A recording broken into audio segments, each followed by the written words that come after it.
G'day guys and gal. We all have something that we are ashamed of. For some people, it's cheating on your partner. For others, it's not being able to achieve proper erections during intimacy due to crippling addiction to orgy porn. And for me, it's when I got caught masturbating during an African safari 10 years ago. I was a weird kid, alright? But nothing compares to the shame felt by both the Space Wolves and the Inquisition for engaging in a full-blown civil war as a result of a petty man with a small dick. The months of shame were bad. Space Wolves killing Grey Knights, Inquisitors destroying entire Imperial worlds on a whim, and Fenris almost getting exterminated. Shit was wild and very entertaining. Now I know these past couple days have been hectic, with GW going ham with its IP enforcement and shitting on the community, and then the community initiating a cheeky boycott as a result of that, so I thought a bit of good old fashioned lore injected straight into your cranium via my illiterate articulation of Warhammer storytelling would be a good way to break it up. For those that are interested though, I'm currently working with a few other content creators in the community to try get in contact with GW and see what they're actually doing. Early signs are promising, so sit back, twirl your neckbeard, and get ready to listen to what happens when a bunch of wanky Inquisitors try and fuck with the Space Wolves. Spoilers, the Inquisition has a really bad time. Let's get into it. As we know, the Inquisition is the Imperium's big gaping asshole. You don't want to look at him, touch him, or get shit on by him, but without them, the Imperium would get so full of shit that eventually it would die. As such, the Inquisition is basically unlimited resources and influence, able to twist around 99% of the Imperium to its desires. Space Marines are one of the few types of people who don't have to suck an Inquisitor's dick every 5 minutes, but even then, there are thousands of Space Marines in the Inquisition's Death Watch, and the Celestial Lions were wiped out by the Inquisition because they tried to file a complaint. The point I'm making is you just don't want to mess with these guys. The Space Wolves, on the other hand, give no shits, and only look up to their lost Primarch and their vegetabilized Emperor. They do and say what they want, and they get away with it because they're so damn effective. Like, these guys have beaten Magnus and his Thousand Sons a number of times. Generally it takes like multiple Space Marine chapters as well as Grey Knights to achieve something like that, but the Space Wolves have straight up done it more than once by themselves. The point I'm trying to make here is that we have an unstoppable force going up against an immovable object. So what causes conflict? Well, on the planet of Armageddon, there was Armageddon.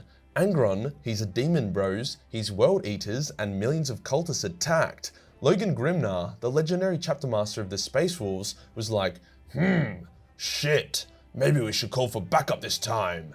See, Logan was great at bashing up nerds, and despite Angron's status as a walking abortion, he was definitely not a nerd.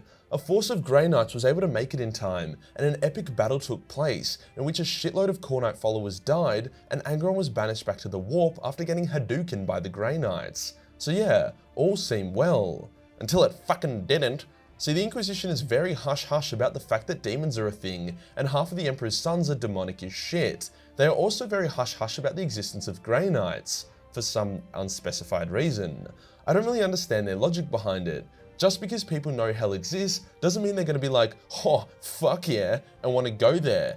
9 out of 10 people fall to chaos due to ignorance and not understanding what they're getting themselves into. So if the Imperium actually educated people on how to avoid eternal soul rape, I think they would actually get a good response.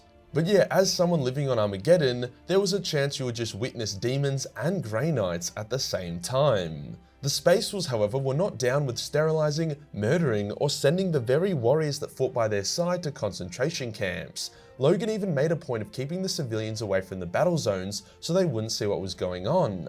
This wasn't good enough for the Inquisition though, and they began a little operation. The Space Wolves were outnumbered and outgunned on the ground, but they had a bigger and better fleet, so they planned to help the people board ships and escape from the system. The first escape transport was destroyed by the Inquisition, and with it, 400,000 people died. The Space Wolves then got the rest of the escape transports to leave at the same time, and they used their own ships to body block. Even so, the Inquisition was ready to fire on them until even more Space Wolf ships arrived in system. Seeing that any aggression towards the Wolves would result in them getting dog-eared, the Inquisition backed down, and the people of Armageddon safely escaped through the Warp.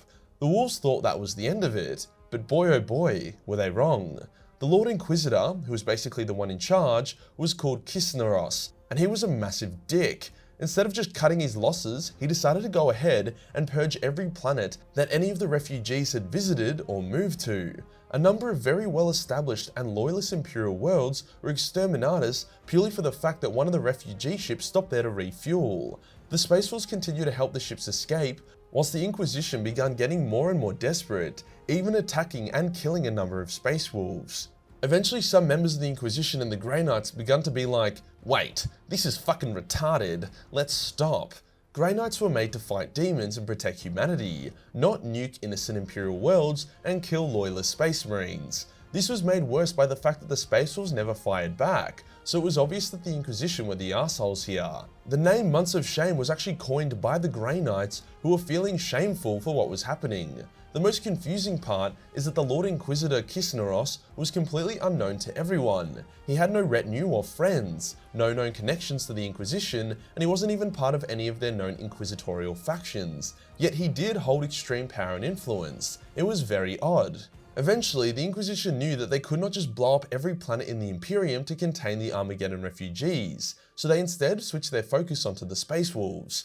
Kisneros was an egomaniac, and he wished to see Logan on his knees begging for mercy for the humiliation they had been dealt. The present Grey Knight leader, Grandmaster Joros, hatched a plan with Kisneros. They invited the Space Wolves to have a treaty and chat about how to sort their shit out. Logan agreed. However, as soon as the Space Wolves arrived to the parley, the Inquisition opened fire and blew up a bunch of their ships and killed quite a few of them. They then demanded Logan come to them and surrender. All in all, a very scummy move. Logan complied. Not with the surrender part, no chance that was happening. He did come aboard though, and he demanded to know who ordered the betrayal of the treaty. Grandmaster Joros admitted it was his idea. Within an instant, Logan liberated the Grey Knights of their commander's life, whilst his Wolfguard killed another 4 Grey Knights who attempted to prevent them from teleporting back to their ship. Yeah look, the peace treaty probably could have gone a bit better. Post that failed parley, the conflict became a war, as the Space Wolves began firing back on inquisitorial forces, destroying a number of ships and killing a shitload of Grey Knights. At this point, billions of people had been exterminatus, with hundreds of Space Wolves and Grey Knights lying dead. Angron's attack on Armageddon had such a big impact that you would think it was Titsnitch who was the mastermind behind it. Like, 10 times more damage was done by the Inquisition than by Angron. Eventually, Kisneros admitted that the containment had been a failure, no shit, and now the goal was to humble the Space Wolves and show them who was boss. The inquisitorial forces had also reached a boiling point. Numerous Inquisitors and Grey Knights were planning on assassinating Kisneros to end the war before it even got worse. Shit was wild. Kisneros ordered his entire fleet, which was now bolstered by the Red Hunters Space Marines, who for whatever reason loved the taste of Inquisitor cock, to go to Fenris and basically hold it hostage and force Logan's surrender. The Inquisition arrived and immediately began bombing the Fang, causing a ton of damage. Honestly, so far Kisneros has done more damage to the Space Wolves than Magnus and Angron combined. This either shows the power of the Inquisition or the patheticness of the traitor Primarchs. The planet was mostly undefended and Logan wasn't there, but Bjorn the Fell-Handed agreed to meet with the Inquisition to try sort it out. Once again, Kisneros made insulting demands. The Space Wolves must bow before the Inquisition and take a penitent crusade or suffer. Bjorn was like, "Aye, get fucked ya wee laddie. We ain't your lapdogs, you stifling wanker." Before the Inquisition could react, Logan and his fleet arrived in the system and a huge battle broke out. Logan was able to teleport onto the Inquisition's flagship, and boy oh boy, that was fucking bad news for them. In his rage, Logan was able to sprint in Terminator armor, which was thought to be impossible, as he sliced through Grey Knights and Inquisitors like they were nothing. He soon reached Kisneros and with one slash, parted the fool's head from his body. Logan was then prepared to kill every single Grey Knight and Inquisitor in his system, but Bjorn was able to reach Logan and say, "Logan, you hairy fuck. Chill out, my brother. We can sort this mess." Hence the battle stopped. A truce was reached, and that the Inquisition could no longer go near Space Wolf worlds. The Grey Knights had to basically apologize to the Space Wolves, and they had to explain who they are and why they exist. In return, nothing. The Space Wolves gave the Inquisition nothing except the opportunity to leave with their lives intact, hence ending the Months of Shame.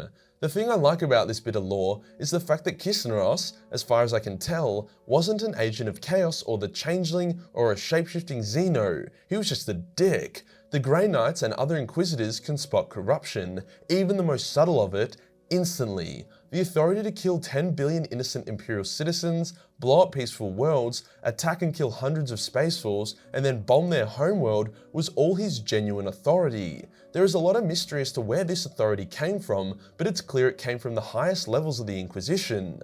So far, the plot hasn't really gone on to delve into any conspiracy theories surrounding this, but it's very interesting nonetheless. What is the moral of the story here? Well, it's obvious. If you've just succeeded in banishing the demonic form of one of the most powerful beings in the galaxy, don't become Space Hitler. Yep, that's the moral of the story. If you enjoyed the video and you want to support the channel, then Patreon is the place to be. Where only $1 per month give you access to a boatload of hentai that for legal reasons has nothing to do with Warhammer. Hit the subscribe button, then hit the real subscribe button for more anti-Space Hitler content. Join the Discord for more memes, and I'll see you in the next one. Peace.